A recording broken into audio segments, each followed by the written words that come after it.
ओए होती ना होने सुते के सहुरे नहीं खे तोरे दलूर बा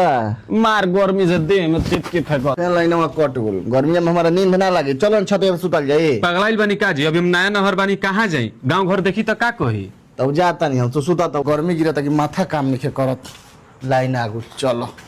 जा फिर कटी गो छोड़ा साला चलो भर सक लाइन में कटले बा आनी बुनी रेखानु दिन कइले बा अरे आनी बुनी आगु उठा सरे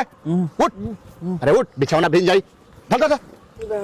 तार लोग बुनी पड़ता लौकत नहीं थे लाइन आई कि ना आई माने तनी मुनी आनी बुनी आई आ तू लोग के रात भर के छुट्टी हो गई अब बहाना मत बनाओ कि पोल टूट गई लाइन टूट गई चारों ओरे लाइन बा हमारा घरे लाइन नहीं अरे जो न रे सबके यहाँ लाइन बापना घरे लाइन नहीं खे तन पुलवा पे हिला होला दे ए मध्यरात्रि के लाइन जोड़ाला देख हमार कोनो दिक्कत नहीं के तोर भौजी है शहर के बड़ा गर्मी से परेशान भी है जो ना